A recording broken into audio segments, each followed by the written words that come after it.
How do you guys feel walking these halls? It feels nostalgic, you know? I mean, we grew up in this neighborhood.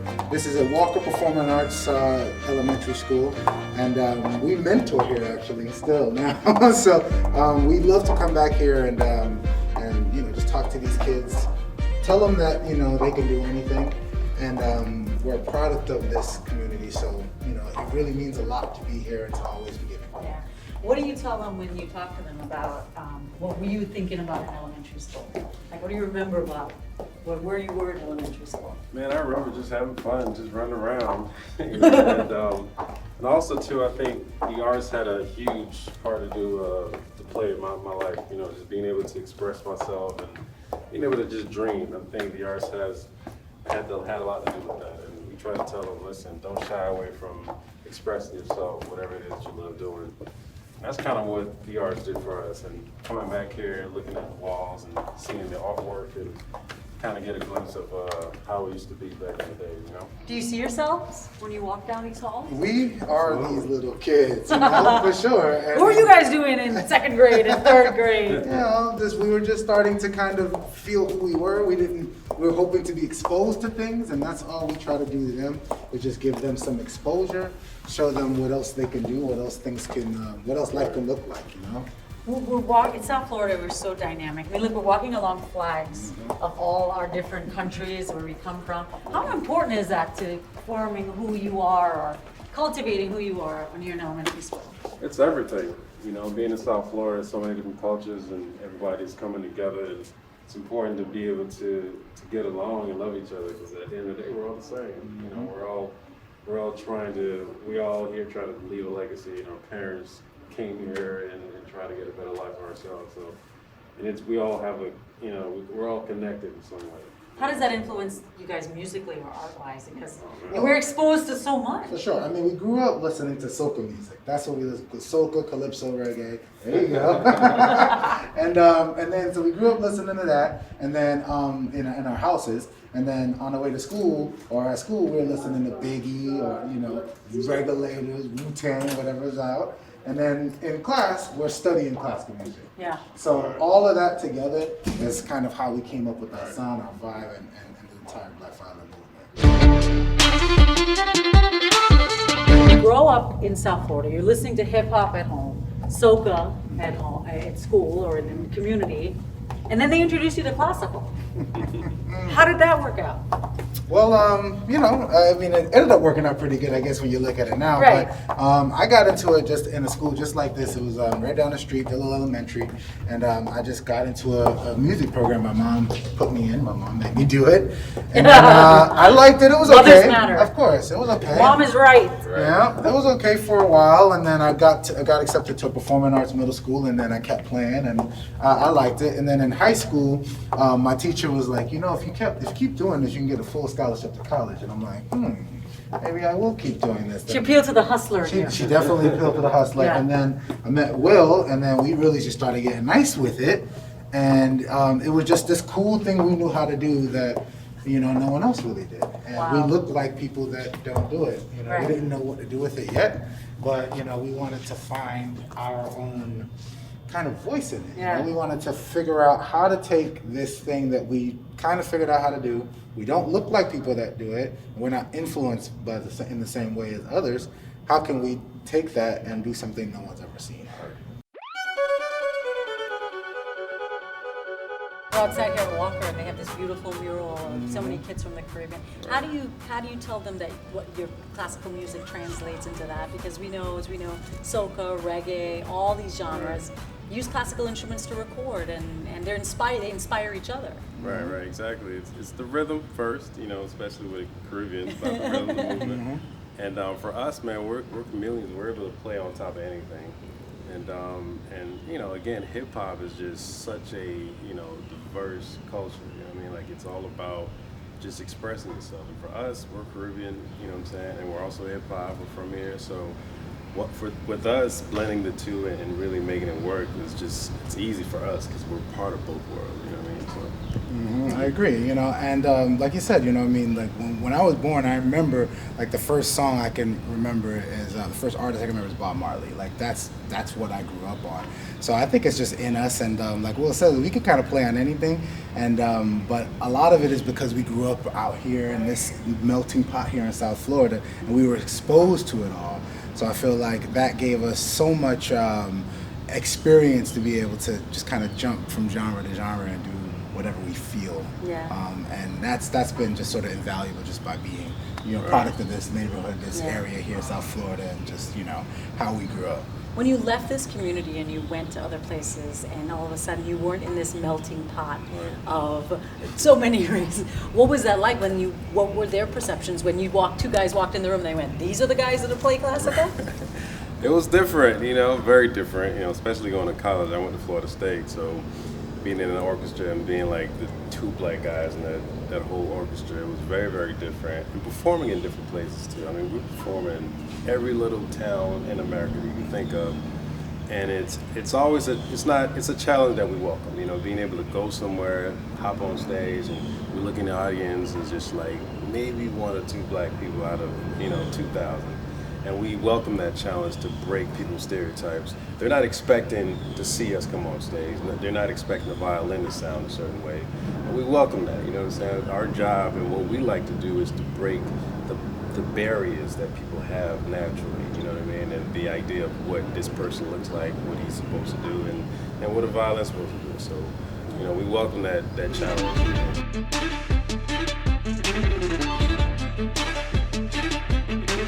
I always just kind of wanted to be here, you know. So we kind of grew up in the audience in this arena, in this theater, but we also grew up on stage because in high school we started performing here twice a year, perform orchestra concerts on the stage, and it would bring the whole community into our performing arts center. And I remember my mom would sit here with my sister and watch us, you know, play Mozart and things. So this room is really, really special to me personally, and for our growth. I mean, it's you know, its place in our legacy is huge. Yeah. Going back in the time capsule from the time you first played here, could you have ever imagined that dream for yourself?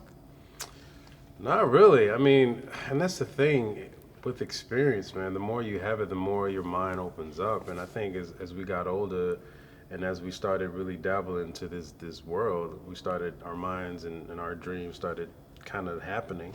But I think, you know, just looking back when we first performed on the stage, I didn't think for a second I would be, you know, performing worldwide and selling out in these theaters. I mean, I didn't think that at all, you know. But at the same time, I wanted to be somebody, whatever that was, you know. And we're just very blessed, man, to be able to do something that we truly love, and not only that people love the music, but we're inspiring people at the same time. People listen to our music and it makes them feel good, you know. We've had conversations with people that just got home from being in a prison, and they tell us, "Hey, man, your music got me through this time." You know what I mean? That's something you can't buy that. You know, that's real special. Why is that important to you? Because this is all part of this. It's important for you to let the next generation know that things are always possible. Right. No matter what. Yeah, I mean, it's important. It's a responsibility. You know, I think we have a platform and a gift and a talent that, you know, we want to use for good. We want to let people see what is possible. You know, we want people to be forward thinking. We want kids to think about like, hey, I could do anything, I could be anything, but really mean that. You know, really think that way. And like back to the last question you asked is like, did we think we would be on this stage selling it out like that? I don't think, you know, I'll say this, I never thought that I would be there doing this, but I'm not surprised. You see what I'm saying? It's like, we you know, I didn't think we would do this or figure this out or whatever, but I knew that we had, that we were thinking like, that this world is limitless. I knew we always thought that. So I'm not surprised at all that this is where we've ended up. Yeah, but it's so hard because you're pioneers in so many ways. How can you see that? How can you know that, never seeing anybody before you do it?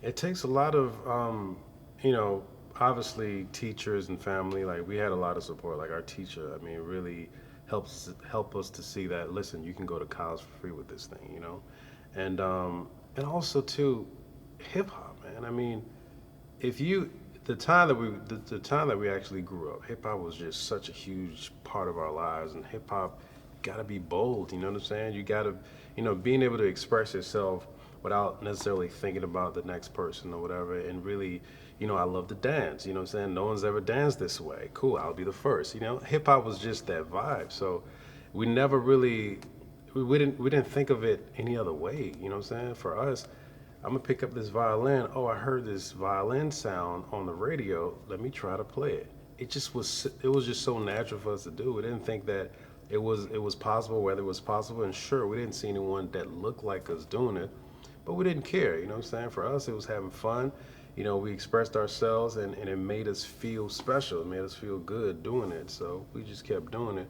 And I think hip hop had a huge part of it, man. The culture is just like, whatever it is that you love doing it, just do it differently. That was just the vibe, you know what I'm saying? And How do you block out the voices? We hear so much about bullying, cyberbullying. Now our people have 24 access to our kids via these devices.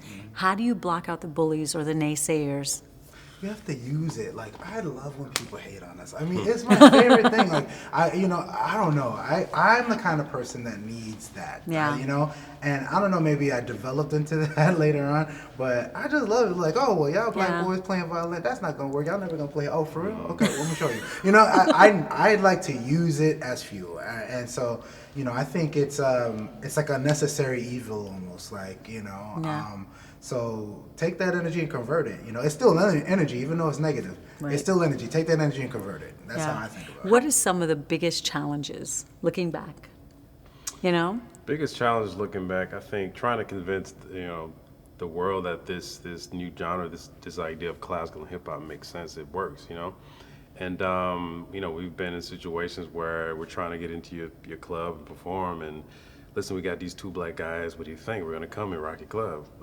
No, I don't think so. They laugh us out the door, and till this day, we still have to prove ourselves, And we've always had this mentality of like, listen, if there's a door that's shut in front of us, we're gonna find another way in, And I think we're still kind of dealing with that idea, because it's still relatively, even though because of the internet, there's a lot more kids and a lot more people fusing classic music with different genres, which is great. I love seeing that, But it's still relatively new, you know what I'm saying? Trying to really show people that this thing is dope, this thing is hot.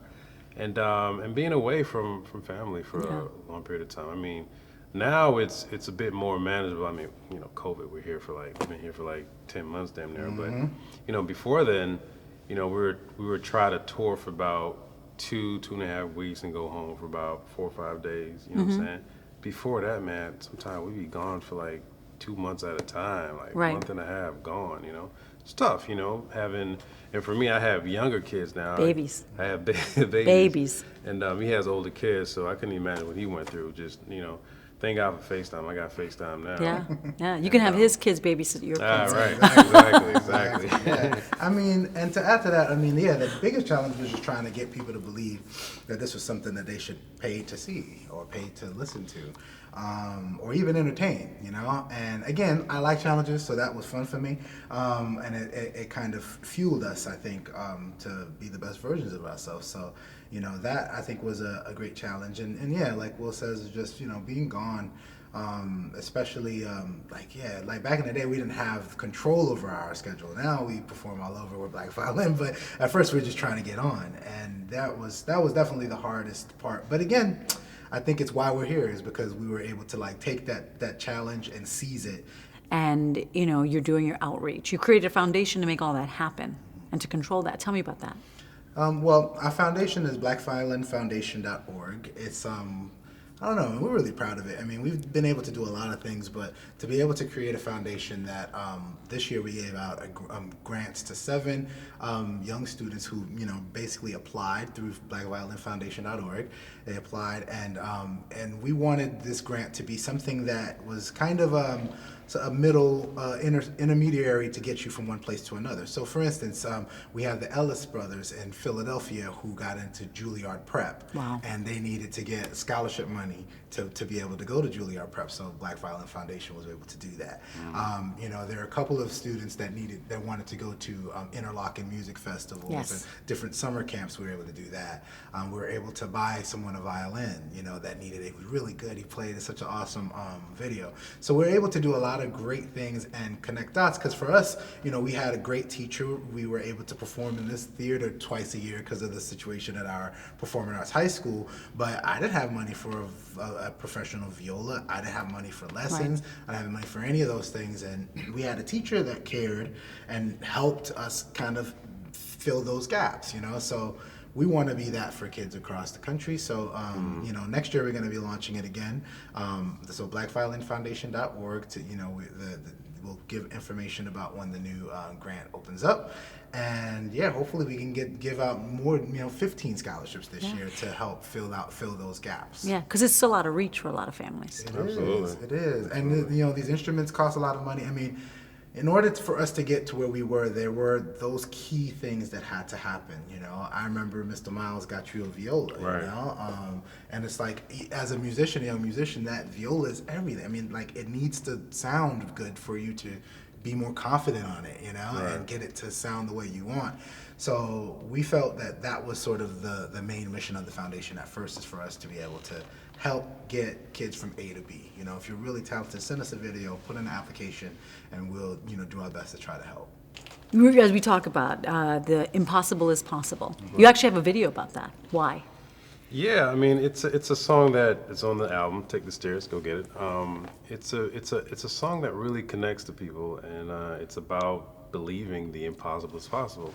And this video is really special. Shouts out to CI Studios, director Joshua, who kind of like really, his vision, and really, this video is really special. It's very relatable, you know what I'm saying, in terms of us, you know, being Caribbean, being here in South Florida. It's just an amazing video that showcases how, like, you know, despite obstacles, despite things that are happening in your life, and despite all these things that are happening, you can still do it. You know what I'm saying? It is still possible. You know, the impossible is still possible. So, you know, it's a beautiful song, and honestly, I love the song even more because of the video. You know, it's one of those videos. It's really special. It's touching, and I just can't wait for the world to see it. I really can't, man. It's amazing.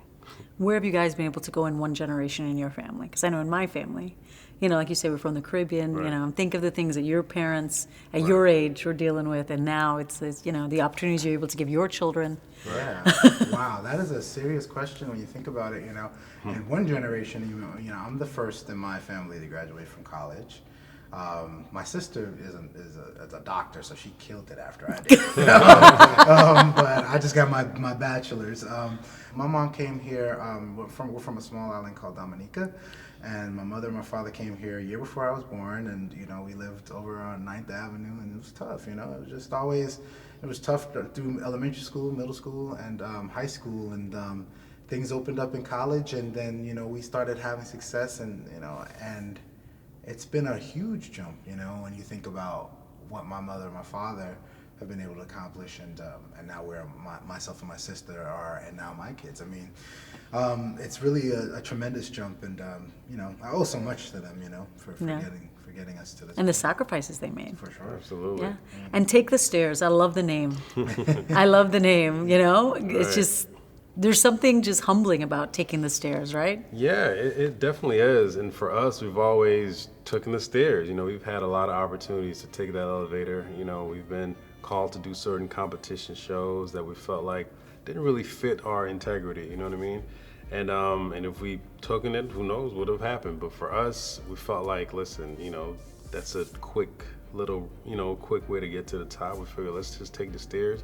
And when you take the stairs, man, your legs are stronger. Yep. You can endure so much more because of the stairs, and you will understand the levels as you get higher and higher. You understand, you get it. So then that way, when you get into the world, you're equipped. You know what I'm saying? Yeah. And for us, that's what I feel like. Like, we're equipped. We can deal with anything. Like, it doesn't even matter. It's not necessarily. It's not about the money right now. It's not about, you know, the accolades are nothing, you know. I mean, a couple of Grammys would be kind of cool, you know, Yeah. it'd be nice.